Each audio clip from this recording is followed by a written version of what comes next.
Starting में जब मैंने मेडिटेशन शुरू किया लगभग 12-13 साल पहले, तो एक शौक में बहुत मेडिटेशन 2 घंटे 3 घंटे 4 घंटे की साधना हो जाती थी।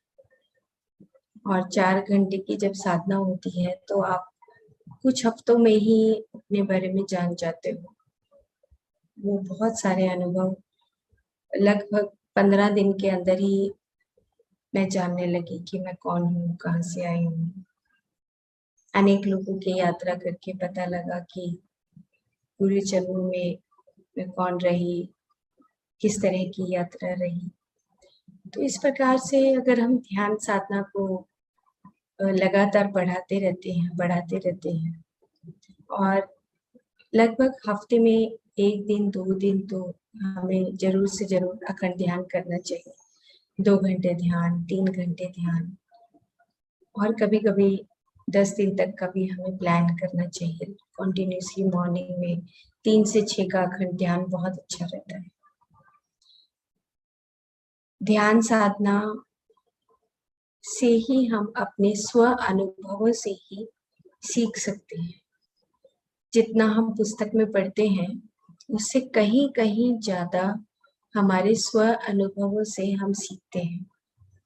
हमारे एक्सपीरियंसेस जो जीवन के, भौतिक जीवन के जो एक्सपीरियंसेस हैं और जो हमारे आंतरिक जीवन के एक्सपीरियंसेस हैं,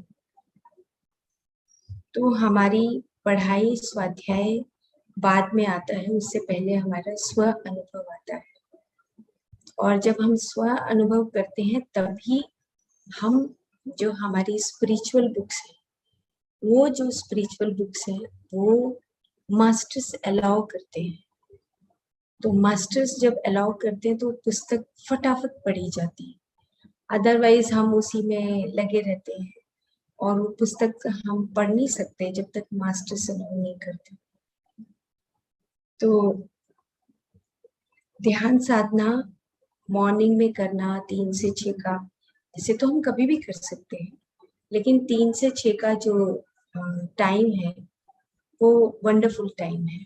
तो उसमें हमें ध्यान साधना करनी चाहिए। जैसे कई बार मैं एग्जांपल देती हूँ कि सेज स्पीक्स जो बुक है वो हम में से किसी को पढ़ना चाहिए, जेन रॉबर्ट्स का लिखा हुआ।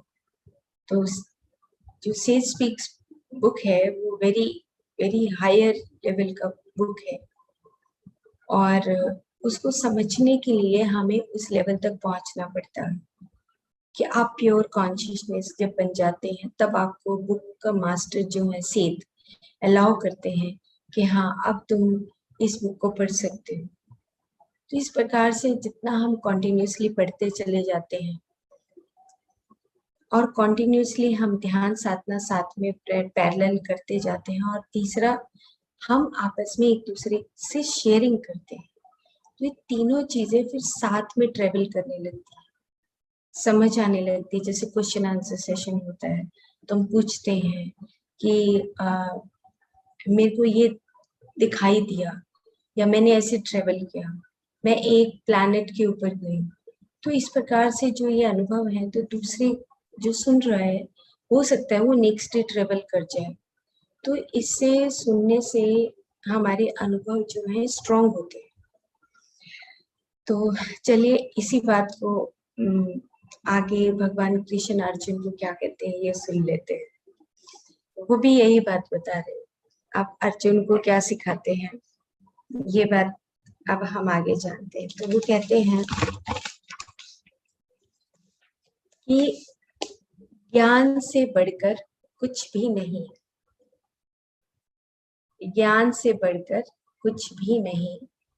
योग सिद्धि प्राप्त व्यक्ति काल क्रम में अपने आप में ही उस ज्ञान को पा लेता है। कैसे? स्व अनुभव से ज्ञात करने का ज्ञान, स्व अनुभव, अपने आप के भीतर जाना, अपने आप के भीतर जाकर आंखें बंद करके अपने अनुभवों से उस ज्ञान को प्राप्त कर लेना, उसी को ब्रह्म ज्ञान कहते हैं। तो यहाँ पर भगवान कृष्ण अर्जुन को यही बात सिखाते हैं कि तुम ध्यान साधना तो, अगर हम जब पुस्तक पढ़ते हैं 1000 Seeds of Joy, तो उसमें भी यही पाते हैं कि ध्यान तो दोनों ने किया था, कौरवों ने भी किया था, पांडवों ने भी किया था, लेकिन वो ध्यान साधना थी रिद्धि सिद्धि प्राप्त करने के लिए, जय की प्राप्ति करने के लिए। लेकिन एक ध्यान साधना होती है अपने आप के अनुभवों से उस आत्मज्ञान को प्राप्त करने के लिए, अपनी आत्मा को उद्धार करने के लिए।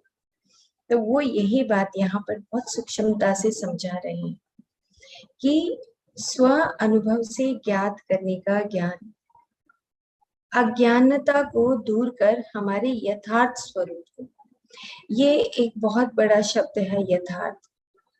क्यों? क्योंकि जब हम समाज की बुद्धि के साथ चलने लगते हैं तो यथार्थ खत्म हो जाता है, सच्चाई खत्म हो जाती है।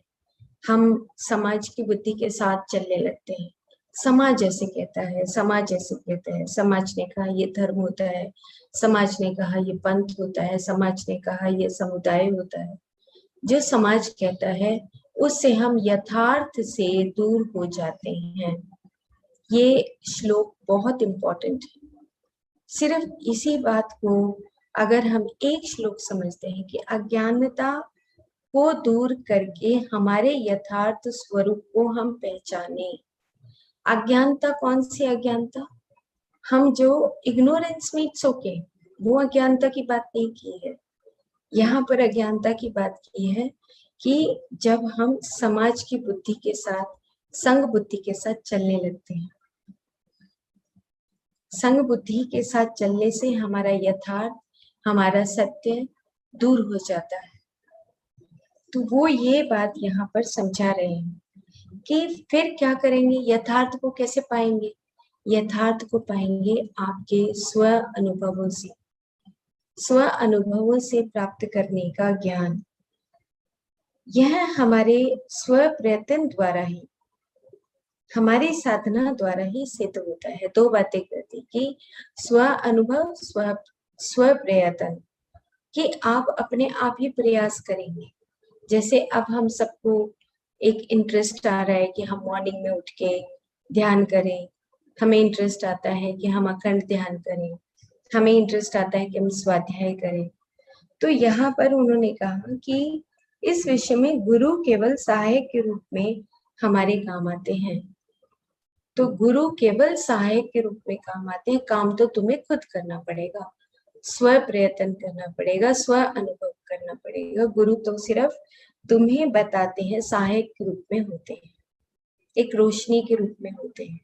तो गुरु को हम कई बार इंटरप्रेट करते हैं कि गुरु, अब गुरु तो हम पूरी दुनिया में अगर देखें तो गुरु के अलग अलग स्वरूपों को हम देखते हैं, ऑर्गेनाइजेशंस को देखते हैं। जैसे डॉक्टर ब्रूस लिप्टन अपनी बायोलॉजी ऑफ बिलीफ में बोलते हैं कि सेल्स आर माय गुरु। वो कोशिकाओं को देख के ही एनलाइटन हुए, कोशिकाओं को देखकर ही कोशिकाएं जैसे उनसे बात कर रही, क्योंकि सेलुलर बायोलॉजिस्ट हैं, सारी जिंदगी भर MBBS MD डॉक्टर्स को, PhD डॉक्टर्स को पढ़ाते रहे, तब पता लगा कि कोशिकाएं मेरे गुरु। वो बताने लगी कि इन्होंने ही मुझे बताया कि अब बहुत हो गया, एनएफ ये पढ़ाई, अब तुम और कुछ और सीखो। तो गुरु का मतलब है कि जब एक तुम्हें एक स्पार्क दिखता है, ब्लीप दिखता है, जैसे डॉक्टर अमित गोस्वामी बोलते हैं कि ब्लीप, तुम एकदम से अपनी इंसाइट को पहचानने लगते हो, तुम अपनी इंट्यूशंस को जानने लगते हो, वो गुरु। जब तुम उस ब्लीप को पकड़ने लगते हो कि हाँ अब मैं इंसाइट के साथ जिंदगी जी रहा हूं, तो यहाँ पर वही बात बता रहे हैं कि गुरु केवल सहायक के रूप में हमारे काम आते हैं, लेकिन आपको स्व अनुभव से ही, आगे स्व प्रयत्न से ही आप अपने ज्ञान को, यथार्थ को प्राप्त कर सकते हो। यथार्थ हमें अपनी जिंदगी में बार बार इस्तेमाल करना चाहिए, बार बार बार बार। यथार्थ, सत्य, सच्चाई, यथार्थ को जानना, यथार्थ को जानना। उसके बाद वो क्या कहते हैं कि यह आत्मज्ञान अंतःकरण की शुद्धि होने पर साधना के परिपक्व होने की स्थिति, साधना के परिपक्व होने की स्थिति यानी कि वो क्या बोलते हैं कि जब साधना धीरे धीरे आगे बढ़ती है, जैसे हम आगे बढ़ते हैं, हम जो हमारे स्पिरिचुअल साइंस के प्रिंसिपल्स हैं, अहम ब्रह्मास्मि, फिर पहला प्रिंसिपल हमें पता लग गया कि अहम ब्रह्मास्मि, हम स्वयं में ही कॉन्शियसनेस हैं, हम स्वयं में ही ब्रह्म हैं, हम स्वयं में ही चेतन हैं। फिर पता लगा ओ अच्छा, हम कॉज एंड इफेक्ट जैसा करते हैं वैसा ही होता है, as you sow so shall you reap, जैसा करेंगे वैसा ही पाएंगे। तो इस प्रकार से हम उस स्पिरिचुअल साइंस के प्रिंसिपल्स को जानने लगते हैं।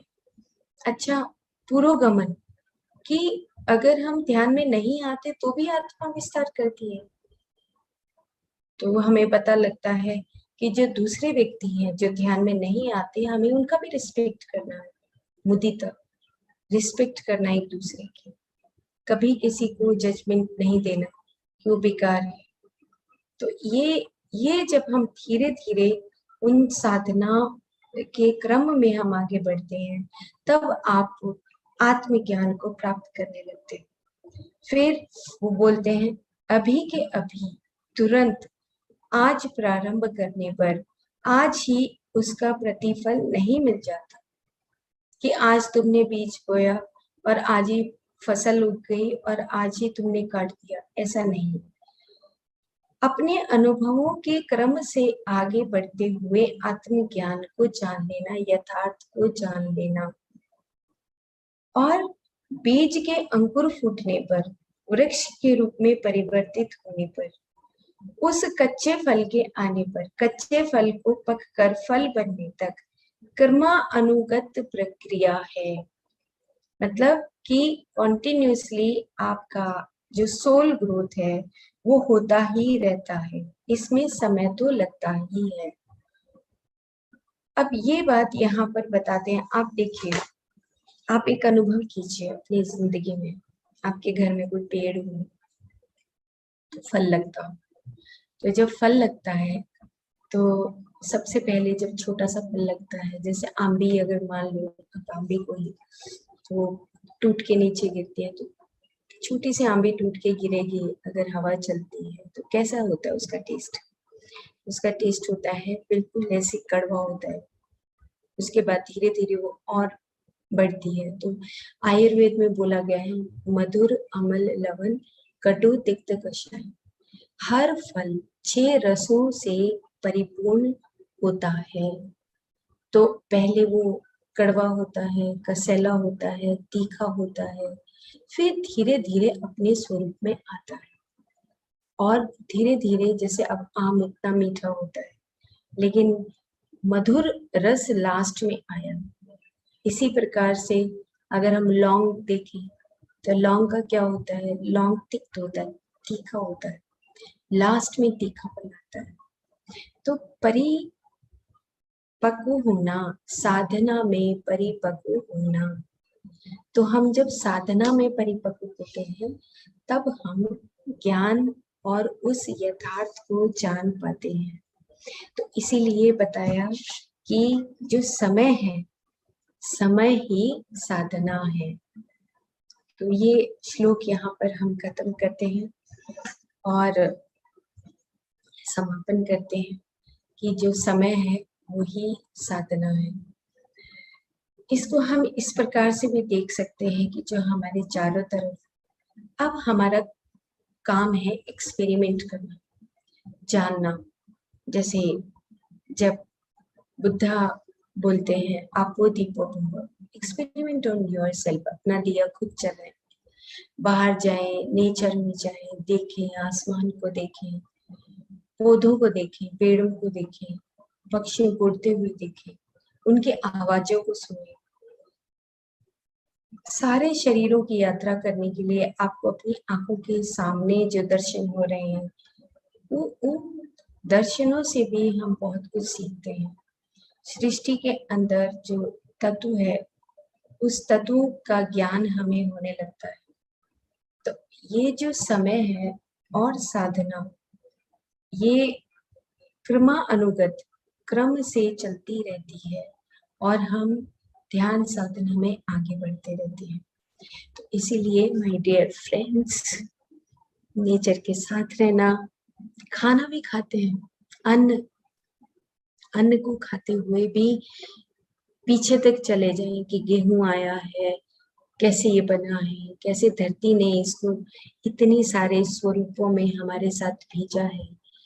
हर चीज का ज्ञान खुद स्व अनुभव, स्व प्रयत्न से जान लेना, साधना से जान लेना, क्रम अनुगत सृष्टि क्रम को पहचान लेना कि अच्छा अब आंधी आएगी तो ऐसा होगा। फिर हम खुद ऋषि बनने लगते हैं, खुद ऋषि बनने लगते हैं, अक्षर ज्ञान आने लगता है। अक्षर मतलब कभी ना शरण होने वाला ज्ञान, और फिर हम अक्षर ही बन जाते हैं, शाश्वत बन जाते हैं।